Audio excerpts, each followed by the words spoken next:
मेळघाटातील धारणी तालुक्यात उपविभागीय जलसंधारण विभागाच्या कारभारावर गंभीर प्रश्न उपस्थित केले जात आहेत। बारू गावातील फुटलेल्या तलावाच्या दुरुस्ती कामात निकृष्ट दर्जाचा वापर होत असल्याचा आरोप ग्रामस्थ आणि शेतकऱ्यांनी केला आहे। यासोबत कार्यालयात अधिकारी आणि कर्मचारी अनुपस्थित असल्याचाही आरोप करण्यात आला आहे। पाहूया संपूर्ण प्रकरण। धारणी तालुक्यातील बारू गावात मागील वर्षी तलाव फुटल्याने शेतकरी आणि ग्रामस्थांचे मोठे नुकसान झाले होते।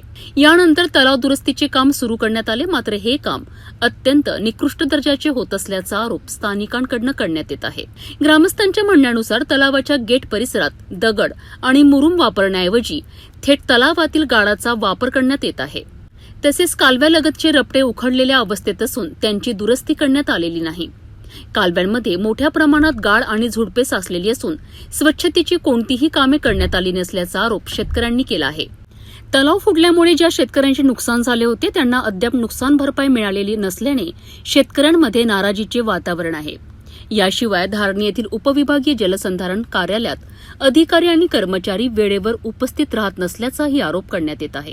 आजही कार्यालयात अनेक खुर्च्या रिकाम्या असल्याचे चित्र समोर आल्याने नागरिकांनी प्रशासनाकडे नाराजी व्यक्त केली आहे। स्थानिक नागरिकांनी आणि शेतकरी बांधवांनी या संपूर्ण प्रकरणाची चौकशी करून दोषींवर कारवाई करावी, तसेच रखडलेली भरपाई तातडीने द्यावी अशी मागणी केली आहे। कहने का मतलब क्या है कि मौजा भी नहीं मिला और अपना ये भी नहीं सुधारा, नाला भी नहीं सुधारा और केनाल भी बराबर दुरुस्ती नहीं किया। जब ये डैम फूट गया था तो आपके खेत में से पानी गया था क्या? पूरा खेत से पानी गया, सबको मालूम। तुम काश्तकार है बाजू में?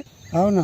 तो ये मिट्टी डाल दी इन्होंने यहाँ की निकाल के? क्या मिट्टी क्या वो लगा दी, यहाँ कहीं मिट्टी लगा दिया हो। अच्छा, ये डैम की मिट्टी है ये? हाँ। बारू तलाव दुरुस्तीतील कथित अनियमितता, रखडलेली भरपाई आणि कार्यालयीन कामकाजावरील प्रश्नांमुळे प्रशासनासमोर अनेक प्रश्न उभे राहिले आहेत। आता जिल्हा प्रशासन आणि संबंधित वरिष्ठ अधिकारी याकडे कितपत गांभीर्याने लक्ष देतात हे पाहणे महत्त्वाचे ठरणार आहे।